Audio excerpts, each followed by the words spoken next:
ابتدا ہے رب جلیل کے بابرکت نام سے، جو دلوں کے حال خوب جانتا ہے۔ دیکھتی آنکھوں سنتے کانوں کو میرا سلام۔ کیسے ہیں ویورز؟ امید کرتی ہوں کہ آپ خیریت سے ہیں۔ میرے چینل کو لائک نہیں کیا تو لائک کریں، سبسکرائب کریں اور بیل آئیکن کو کلک کرنا نہ بھولیں۔ جی، آج میرا عنوان ہے نماز جنازہ۔ کیا آپ کو معلوم ہے کہ نماز جنازہ کا حکم کب ہوا تھا؟ کیا آپ لوگوں کو پتہ ہے کہ نماز جنازہ کی ادائیگی کیسے کی جاتی ہے؟ کیا آپ لوگوں کو پتہ ہے نماز جنازہ کی اہمیت کیا ہے اور نماز جنازہ کی حیثیت کیا ہے؟ اس کے بارے میں میں آپ کو آج بتاؤں گی۔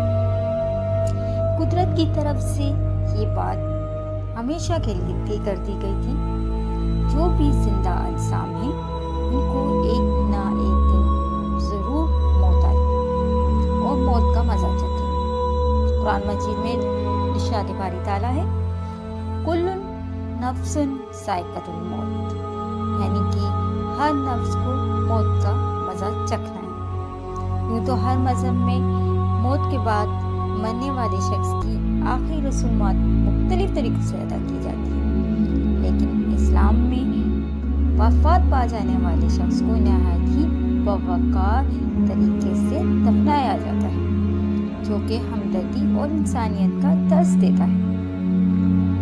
اسلام میں میت کو غسل دے کر کفن پہنایا جاتا ہے اور پھر اسے دفنانے کے لیے قبرستان لے جایا جاتا ہے۔ دفنانے سے قبل میت کی نماز جنازہ بھی پڑھائی جاتی ہے، جو کہ دراصل مرنے والے شخص کے لیے اللہ تعالیٰ سے مغفرت کی دعا ہے۔ نماز جنازہ کی حیثیت کیا ہے؟ نماز جنازہ کی حیثیت فرض خفیہ کی ہے، یعنی اگر علاقے کے لوگوں میں سے یہاں میت ہو جائے، کچھ لوگ بھی نماز جنازہ ادا کر سکتے ہیں۔ پورے علاقے کے لوگ بھی شامل ہو سکتے ہیں، پوری بستی کے لوگ بھی شامل ہو سکتے ہیں۔ جتنے لوگ اس نماز جنازہ میں شامل ہوں گے اتنا ہی ثواب حاصل کریں گے۔ نماز جنازہ کی ادائیگی کیسے کرتے ہیں؟ نماز جنازہ ادا کرنے کا طریقہ اس طرح سے ہے کہ علاقے کے مسلمان کسی کھلی جگہ جمع ہو کر صفیں بناتے ہیں اور میت کو سامنے رکھتے ہیں۔ امام صاحب میت کے سامنے کھڑے ہوتے ہیں اور پیچھے صفیں بندی ہوئی ہوتی ہیں۔ امام کچھ تکبیرات کہتا ہے جن میں اللہ تعالیٰ کی حمد و ثنا، حضور صلی اللہ علیہ وآلہ وسلم پر درود اور میت کے لیے دعائے مغفرت کی جاتی ہے۔ آخر میں سلام پھیر کر نماز جنازہ مکمل کی جاتی ہے۔ نماز جنازہ میں رکوع اور سجدہ نہیں ہوتا۔ نماز جنازہ کی اہمیت، ہمیں چونکہ ایک نہ ایک دن اس دنیا سے لازمی کوچ کر جانا ہے، اس لیے مسلمان بھائیوں کو چاہیے کہ اپنے مسلمان بھائی کی نماز جنازہ میں شریک ہوں اور اسے احترام کے ساتھ دفنائیں۔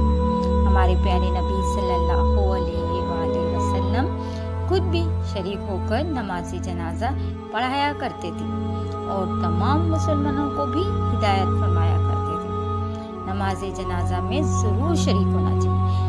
اگر جنازہ ہمارے قریب یعنی کسی مرد کے سامنے جا رہا ہو تو آپ اس میں سارے کاموں کو چھوڑ کے شرکت لازمی کریں۔ نماز جنازہ میں شریک ہونے والے شخص کو احساس ہوتا ہے کہ اس فانی دنیا سے ایک نہ ایک دن سب نے رخصت ہو جانا ہے، اور اس لیے وہ اپنے اعمال و کردار میں درستگی کی کوشش کرتا ہے۔ اس کی سوچ اور خیالات میں بہتری کا رجحان آتا ہے۔ نماز جنازہ دنیا کی بے ثباتی کا احساس دلاتی ہے۔ نماز جنازہ انسانوں میں ہمدردی اور ایک دوسرے کے دکھ و درد میں شریک ہونے کا درس دیتی ہے۔ نماز جنازہ میں شریک ہونا یہاں نمازی کے لیے باعث ثواب ہے، وہاں میت کے لیے مغفرت کا ذریعہ بھی ہوتی ہے۔